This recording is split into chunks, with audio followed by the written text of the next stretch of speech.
جس کے سامنے ان کی بچیوں کی بالیاں چھین کر ان کے کانوں کو لہو لہان کر دیا جائے، اس کے لیے کتنا مشکل ہوتا ہے کہ وہ اپنے آپ کو روک سکے۔ سوچتا ہوں کہ اسی قوم کے وارث ہم ہیں جس نے اولاد پیغمبر کا تماشا دیکھا۔ سیدنا امام زین العابدین علیہ السلام نہ رویا کرتے تھے کہ ان کی دونوں گالوں کے اوپر ان کی آنسوؤں کی قطاروں سے گڑھے پڑ گئے تھے، اور پھر جب افطار کے وقت میں پانی سامنے آتا تو وہ ایک گھونٹ اپنے حلق سے اتار کر باقی واپس کر دیتے، کہتے کہ میرا پورا خانوادہ کربلا کے میدان میں پیاسا شہید کر دیا گیا۔ بسم اللہ الرحمن الرحیم، اللہم صلی علی سیدنا و مولانا محمد وعلی آلہ وصحبہ وبارک وسلم۔ ای ٹی وی اردو کی جانب سے محرم اسپیشل کے ساتھ میں ہوں نورید فاطمہ۔ ماہ محرم الحرام کی نسبت سے ہم نے کربلا پر بات کی، معرفت کربلا پر بات کی، اسباب و محرکات پر بات کی، ہم نے واقعات کربلا کو یاد کیا، ہم نے جو منازل امام علی مقام علیہ السلام نے جگہ جگہ مقصدیت بیان کی، ہم نے مقصد حسین علیہ السلام پر بات کی، ہم نے یوم عاشور، شب عاشور، وہ تمام بیت، وہ تمام لوگ جو آپ کے اعوان و انصار تھے ان کے حوالے سے بات کی، اور کربلا کے بعد سیدہ زینب سلام اللہ علیہ کے کل ہم نے خطبات کے حوالے سے بات کی۔ آج ہم بات کریں گے پانچویں امام جو کہ مشیت ایزدی کے باعث اس وقت شدید بیمار تھے اور بیمار کربلا کے نام سے جانے جاتے ہیں، علی بن حسین علیہ السلام، جن کو تاریخ سید الساجدین اور امام زین العابدین علیہ السلام کے القابات سے جانتی ہے۔ ان کا کیا کردار تھا؟ کیونکہ کسی نوجوان کے لیے یہ بہت مشکل ہوتا ہے، اور وہ نوجوان کوئی عام نوجوان نہیں، وہ ہاشمی شیر تھا، وہ علوی شیر تھا، وہ مولا کائنات شیر خدا کرم اللہ وجہ الکریم، جو کہ لا فتح الا علی، لا سیف الا ذوالفقار کی شان والے ہیں،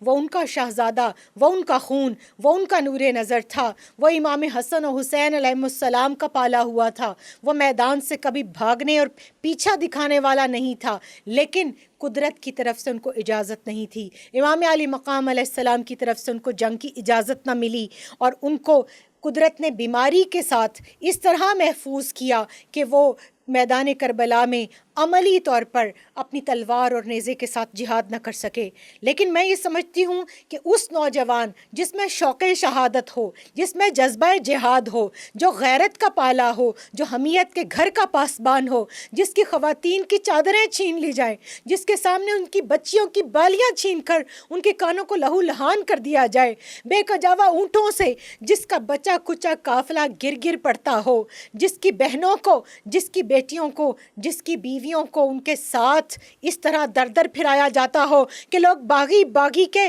تانے دیتے ہوں، آوازیں کستے ہوں، صدقے کی چیزیں لا لا کر پیش کرتے ہوں، اور ان کو کہنا پڑے کہ لے جاؤ، ہم سادات ہیں، ہم صدقہ دینے والے ہیں، صدقہ لینے والے نہیں ہیں۔ اس کے لیے کتنا مشکل ہوتا ہے کہ وہ اپنے آپ کو روک سکے، وہ اپنے آپ کو تلوار اٹھانے سے روک سکے۔ اور پھر شورش کاشمیری نے وہ نوحہ لکھا جو میرے جذبات کی ترجمانی کرتا ہے، وہ اس تمام جو لٹا پھٹا قافلہ پہلے یزید کے دربار اور ابن زیاد کے دربار اور شام کے بازاروں میں پھرایا گیا اور پھر مدینہ پہنچا، وہ اسی کے لیے لکھتا ہے کہ سوچتا ہوں کہ اسی قوم کے وارث ہم ہیں، سوچتا ہوں کہ اسی قوم کے وارث ہم ہیں جس نے اولاد پیغمبر کا تماشا دیکھا، جس نے سادات کے خیموں کی تنابیں توڑیں، جس نے لخت دل حیدر کا تماشا دیکھا، برسر عام سکینہ کی نقابیں الٹیں، لشکر حیدر کرار کو لٹتا دیکھا، ام کلثوم کو کوفہ میں بلکتا دیکھا، شام میں زینب و صغرا کا تماشا دیکھا، شاہ کونین کی بیٹی کا جگر چاک کیا، سبط پیغمبر اسلام کا لاشا دیکھا، دیدائے قاسم و عباس کے آنسو لوٹے، قلب پر عابد بیمار کے چرکا دیکھا، بھائی کی لاش سے ہمشیرہ لپٹ کر روئیں، فوج کے سامنے شبیر کو تنہا دیکھا، پھاڑ کر گنبد خضرا کے مکی کا پرچم، عرش سے فرش تلک حشر کا نقشہ دیکھا، قلب اسلام میں صدمات کے خنجر بھونکے، کربلا میں کف قاتل کا تماشا دیکھا، ابو سفیان کے پوتے کی غلامی کر لی، خود فروشوں کو ونایت سے پنپتا دیکھا۔ اے میری قوم، تیرے حسن کمالات کی خیر،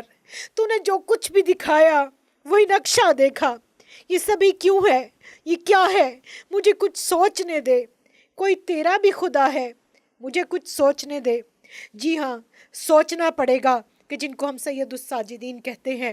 جن کو ہم سیدنا امام زین العابدین علیہ السلام کہتے ہیں، علی بن حسین علیہ السلام، جو امام چہارم ہے، جو غازی کربلا ہے، جو امام باصفا، پیکر صبر و رضا، منبع جود و سخا، بے مثل و بے نظیر، پیکر عفو و عطا، بیمار کربلا، امام الائمہ، نواسہ رسول، جگر گوشہ بطول، فخر انس و جاں، زینت ارض و سما، جو وقت وصال یہ نشانی چھوڑ گئے کہ سینکڑوں گھر ان کے بھیجے ہوئے رات کے اندھیرے میں غلے سے، اور بھیجنا کسی کے ہاتھ نہیں، اپنی پشت پر لاد کر جو لوگوں کے گھروں میں چھوڑ کر آتے تھے، وہ نشانی بتا گئے کہ ہم سخی لوگ ہیں، جو اتنا رویا کرتے تھے کہ ان کے دونوں گالوں کے اوپر ان کی آنسوؤں کی قطاروں سے گڑھے پڑ گئے تھے، جنہوں نے کبھی ٹھنڈا پانی نہ پیا تھا، دن کو روزہ رکھتے، پوری رات نوافل ادا کرتے، اور پھر جب افطار کے وقت میں پانی سامنے آتا تو وہ ایک گھونٹ اپنے حلق سے اتار کر باقی واپس کر دیتے، کہتے کہ میرا پورا خانوادہ کربلا کے میدان میں پیاسا شہید کر دیا گیا، میں پانی کس طرح پی لوں؟ اور لوگوں نے کبھی ان کو کربلا کے بعد مسکراتے ہوئے نہیں دیکھا تھا، مگر انہوں نے کربلا کے پیغام کو ہم تک کیسے پہنچایا؟ ایک اقتباس صرف، جو جامع مسجد دمشق میں جب یزید کے دربار میں آپ کو پیش کیا گیا، اور اس کے بعد آپ نے ارشاد فرمایا کہ آج مجھے جمعہ ہے اور مجھے اجازت دو کہ آج جمعہ سے پہلے خطاب میں کروں، کیونکہ آپ چاہتے تھے کہ جو اس نے پولیٹیکل سینیریو بنا دیا ہے لوگوں کو میں بتاؤں کہ ہمارے ساتھ ہوا کیا ہے۔ اور پھر اس کے بعد جب آپ نے خطبہ ارشاد فرمایا تو آپ نے ارشاد فرمایا، اے لوگو، تم میں سے جو مجھے پہچانتا ہے وہ تو پہچانتا ہی ہے، جو نہیں پہچانتا میں اسے بتاتا ہوں کہ میں کون ہوں۔ سنو، میں علی بن الحسین بن علی بن ابی طالب ہوں، میں اس کا فرزند ہوں جس نے حج کیے ہیں، میں اس کا فرزند ہوں جس نے طواف کعبہ کیا ہے اور سعی کی ہے، میں پسر زمزم و صفا ہوں، میں فرزند فاطمہ الزہرا ہوں، میں اس کا فرزند ہوں جسے پس گردن ذبح کیا گیا، میں اس پیاسے کا فرزند ہوں جو پیاسا دنیا سے اٹھا، میں اس کا فرزند ہوں جس پر لوگوں نے پانی بند کر دیا گیا حالانکہ تمام مخلوقات پر پانی کو جائز قرار دیا، میں محمد مصطفیٰ صلی اللہ علیہ وآلہ وسلم کا فرزند ہوں، میں اس کا فرزند ہوں جو کربلا میں شہید کر دیا گیا، میں اس کا فرزند ہوں جس کے انصار زمین میں آرام کی نیند سو گئے، میں اس کا پسر ہوں جس کے اہل حرم قید کر دیے گئے، میں اس کا فرزند ہوں جس کے بچے بے جرم اور خطا کے ذبح کر دیے گئے، میں اس کا بیٹا ہوں جن کے خیموں کو آگ لگا دی گئی، میں اس کا فرزند ہوں جس کا سر نوک نیزہ پر بلند کیا گیا، میں اس کا فرزند ہوں جس کے اہل حرم کو کربلا میں بے حرمتی کی گئی، میں اس کا فرزند ہوں جس کا جسم کربلا کی زمین پر بے گور و کفن چھوڑ دیا گیا اور سر دوسرے مقامات پر نوک نیزہ پر بلند کر کے جگہ جگہ پھرایا گیا، میں اس کا فرزند ہوں جس کے ارد گرد سوائے دشمن کی کوئی اور نہ تھا، میں اس کا فرزند ہوں جس کے اہل حرم کو قید کر کے شام تک گلیوں اور بازاروں میں پھرایا گیا، میں اس کا فرزند ہوں جو بے یار و مددگار تھا۔ پھر امام علیہ السلام نے فرمایا، لوگو، خدا نے ہم کو 5 فضیلتیں عطا کی ہیں۔ نمبر 1، خدا کی قسم ہمارے ہی گھر میں فرشتوں کی آمد و رفت رہی، ہماری شان میں قرآن کی آیتیں نازل ہوئیں اور ہم نے لوگوں کو ہدایت کے راستے پر ڈالا۔ نمبر 3، شجاعت ہمارے گھر کی کنیز ہے، ہم کبھی کسی کی قوت و طاقت سے نہیں ڈرتے، فصاحت و بلاغت اور حق بات کہنا ہمارا شیوا ہے، دلوں میں ہماری محبت ہے۔ نمبر 4، ہم ہی صراط مستقیم اور ہدایت کا مرکز ہیں، اور نمبر 5، ہمارے ہی مرتبے آسمانوں اور زمینوں میں بلند ہیں، اور ہر فخر ہمارے فخر کے سامنے پست ہے، ہمارے دوست روز قیامت سیر و سیراب ہوں گے اور ہمارے دشمن روز قیامت بدبختی میں ہوں گے۔ تو ویورز، امام علی مقام علیہ السلام کے اس سفیر، اس شہزادے اور امین کربلا نے ہمیں کوفہ کا مقام سمجھا دیا۔ مظفر وارثی نے کہا تھا کہ سانس لیتے ہوئے انسان بھی ہیں لاشوں کی طرح،